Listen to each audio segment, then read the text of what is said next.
Hello friends, you are welcome to my channel study with Aarti Gupta. आज के इस video में हम एक बहुत ही बढ़िया और छोटी सी पोयम पढ़ेंगे जिसका टाइटल है आंट जेनिफर्स टाइगर। इसको लिखा था एड्रियन रिच ने। एड्रियन रिच जो कि बॉर्न हुई थी 1929 में। ये जो छोटी सी पोयम है 3 स्टैंजा की, इसमें जो एड्रियन रिच है उन्होंने बताया है आंट जेनिफर के बारे में।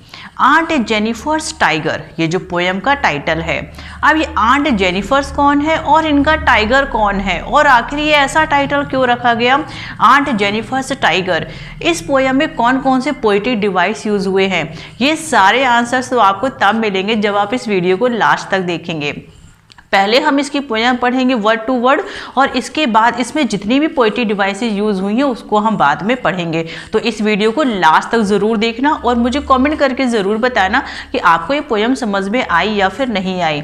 साथ ही साथ लास्ट ईयर जितने भी क्वेश्चन पूछे गए हैं इस पोयम से हम वो भी सॉल्व करेंगे और देखेंगे कि पोयम पढ़ने के बाद हमें वो क्वेश्चन आ भी रहे हैं या फिर नहीं आ रहे हैं। तो ज़्यादा टाइम वेस्ट ना करते हुए आइए सीधा चलते हैं इस पोयम की तरफ।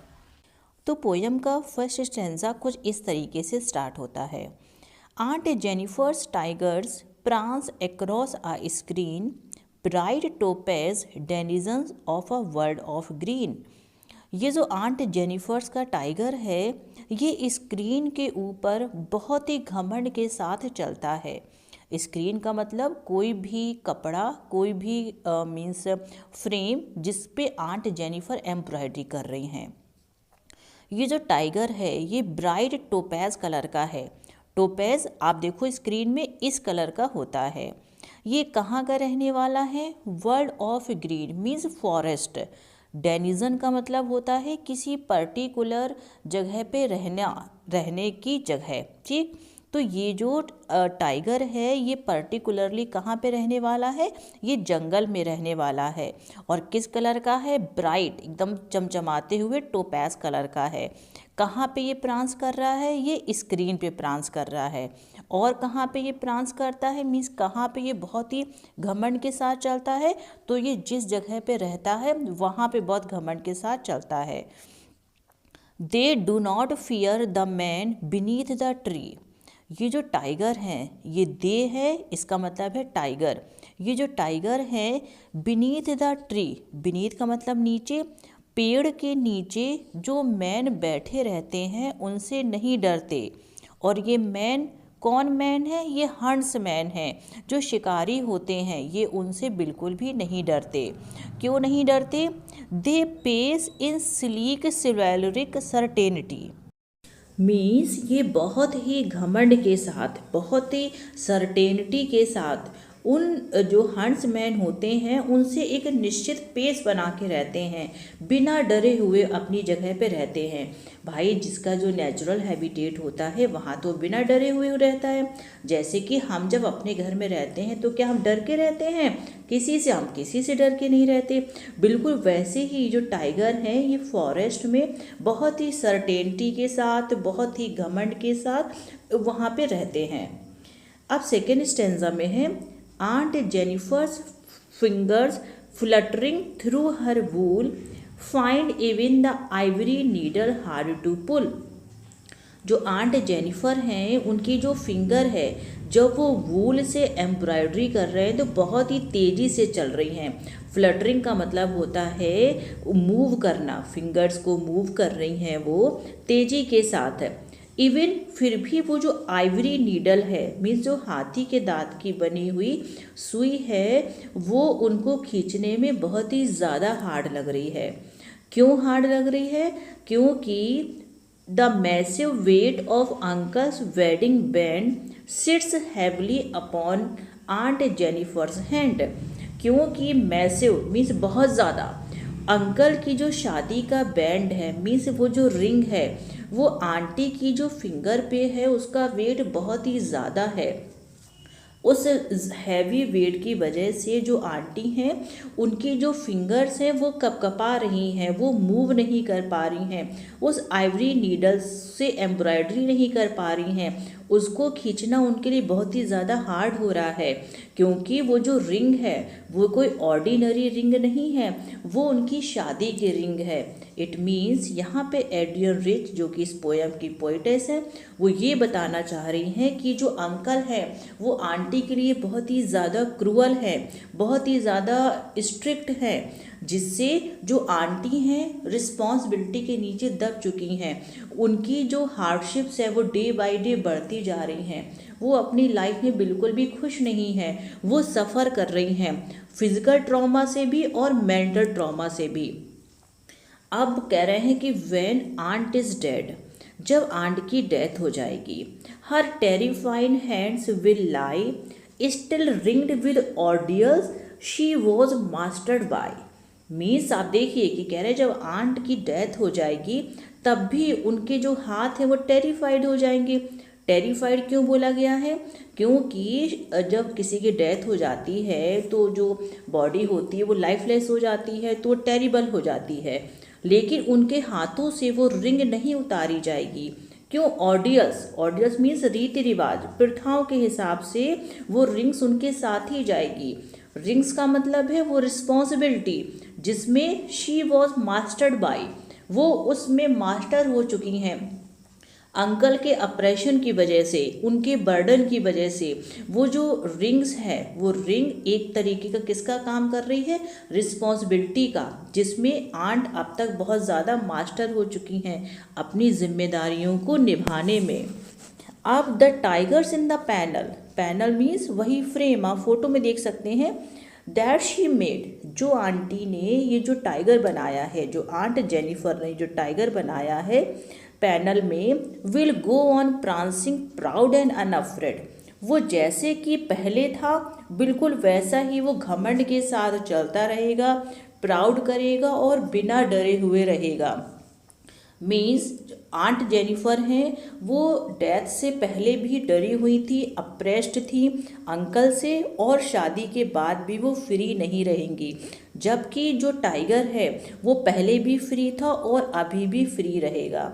तो इस पोयम में जो एड्रियन रिच है उन्होंने ये दिखाया है कि आंट जेनिफर अपनी लाइफ में बहुत ज़्यादा परेशान है और वो इस टाइगर के थ्रू अपनी डिज़ायर एक्सप्रेस कर रही हैं। वो इस टाइगर के थ्रू ये बताना चाह रही हैं कि वो कितनी ज़्यादा परेशान हैं। उनकी भी इच्छा है कि वो इस टाइगर की तरह एकदम फ्री रहें, अनअफ्रेड रहें, प्राउड से रहें, लेकिन वो अंकल की वजह से बिल्कुल भी इस तरीके से नहीं रह पाती हैं। तो ये जो टाइगर है ये एक सिंबल है, ये उनकी डिज़ायर को दिखा रहा है और उनके अप्रेशन को दिखा रहा है।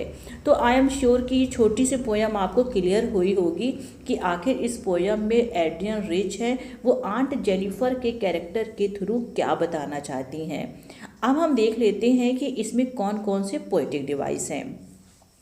अब देखिए, अब जब हम इसकी एक लाइन फर्स्ट स्टैंजा से हम देख लेते हैं, जैसे कि फर्स्ट स्टैंजा की जो थर्ड एंड फोर्थ लाइन है ये किससे स्टार्ट हो रही है? ये सेम वर्ड से स्टार्ट हो रही है, दे और दे। इसका मतलब अगर दो लाइन सेम वर्ड से स्टार्ट होती हैं तो वहाँ पे कौन सा पोएटिक डिवाइस होता है? वहाँ पे पोएटिक डिवाइस होता है एनाफोरा। तो यहाँ पे पोएटिक डिवाइस होगा आपका एनाफोरा। ठीक है, अब हम देख लेते हैं सेकेंड स्टैंजा की फर्स्ट लाइन पे, aunt Jennifer's fingers fluttering through her wool. Fingers जो वर्ड है और जो फ्लटरिंग वर्ड है ये दोनों ही वर्ड स्टार्ट हो रहे हैं एफ से। तो जब लेटर का रिपीटिशन होता है जिस लाइन पे तो वहाँ पे होता है एलिट्रेशन। तो यहाँ पे इस लाइन पे अगर पूछा जाए तो इसमें हो जाएगा एलिट्रेशन। ठीक है, जैसे कि सेम हम देख लें इस पोयम की last line, will go on prancing proud and unafraid. इसमें प्रांसिंग और प्राउड दोनों ही जो वर्ड हैं वो पी से स्टार्ट हो रहे हैं। इसका मतलब यहाँ पे कौन सी पोएटिक डिवाइस हो गई, ये आप मुझे कमेंट करके बताना कि जब लेटर का रिपीटिशन होता है तो उसमें कौन सा पोएटिक डिवाइस होता है। अब हम नेक्स्ट पोएटिक डिवाइस देखते हैं, जहाँ पे ये लिखा है थर्ड स्टैंजा की फर्स्ट लाइन में, when aunt is dead her terrified hands will लाई।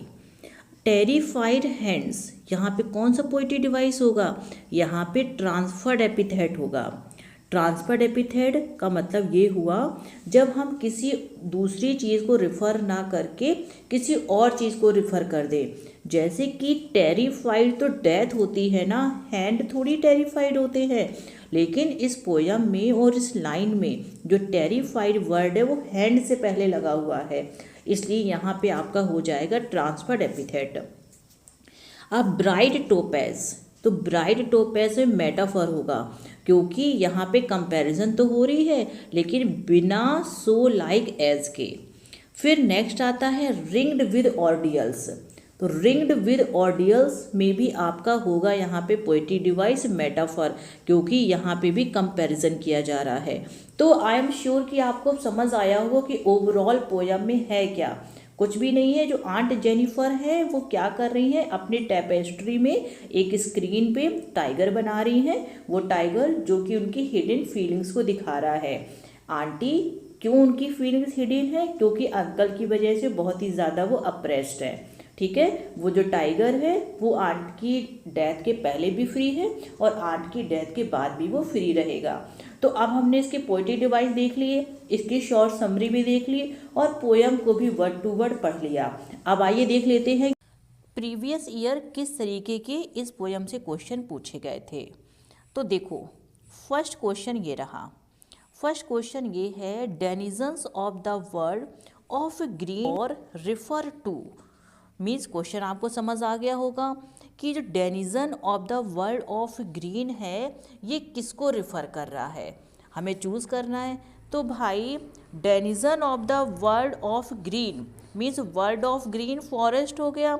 इसमें रहने वाला कौन? डेनिजन क्या समझाया था आपको? किसी पर्टिकुलर जगह में रहने वाला कोई भी पर्सन, एनिमल, कुछ भी।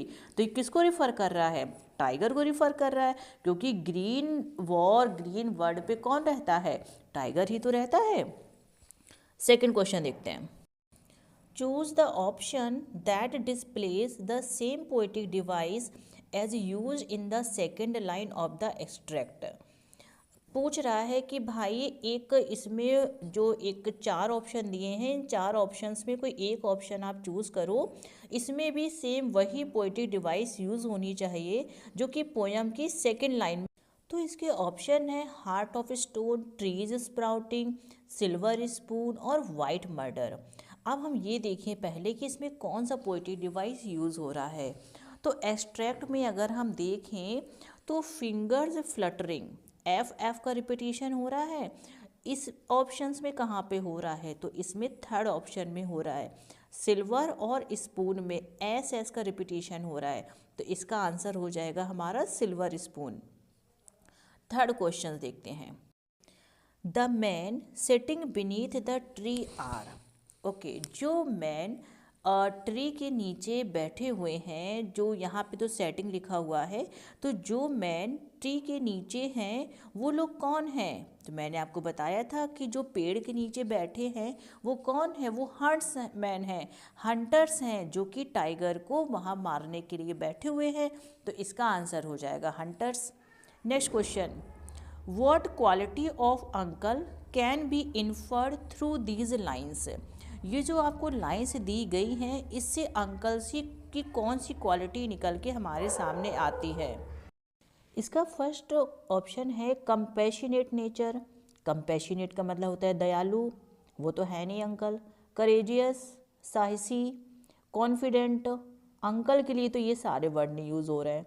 डोमिनेट, हाँ डोमिनेट करते हैं ये आंटी को, इसका मतलब ये जो आंट जेनिफर को डोमिनेट करते हैं, तो अंकल की यही क्वालिटी निकल के आ रही है। तो आंसर हो जाएगा इसका डी। क्वेश्चन नंबर पढ़ते E. The tigers in the extract are symbolic of. ये जो टाइगर है वो किसका सिंबल है? एक्सट्रैक्ट में किसका सिंबल दिखा रहा है? Creativity and courage, confidence and gentleness, cruelty and fear, aggression and starving. तो भाई अग्रेशन एंड स्टार्विंग, भूख से तो मरता नहीं है। Cruelty and fear, creativity and courage. Creativity and courage को दिखा रहा है यहाँ पे। क्यों? क्योंकि उसके अंदर बहुत ज़्यादा साहस होता है। करेज वर्ड से ही हम इसको मैच कर लेंगे। लास्ट क्वेश्चन देखते हैं। Aunt Jennifer's tiger prance across. जो आंट जेनिफर का टाइगर है वो कहाँ कहाँ प्रांस करता है, किसके अक्रॉस प्रांस करता है। तो देखो द स्क्रीन, हमें पहला आंसर मिल गया हमारा द स्क्रीन। सेकंड है द फील्ड, बिल्कुल बस यही हमें आगे पढ़ने की ज़रूरत ही नहीं पड़ेगी। तो देख लेते हैं कोई ऐसा ऑप्शन है क्या फर्स्ट और सेकंड आंसर को दिखा रहा है। तो बिल्कुल आप देख सकते हैं ऑप्शन ए इसमें मैच कर रहा है, मीन्स फर्स्ट एंड सेकंड हमारा ठीक हो जाएगा। तो आई एम श्योर कि अब आपको पोयम अच्छे से समझ में आ गई होगी। तो आज की वीडियो में बस इतना ही। Thank you so much.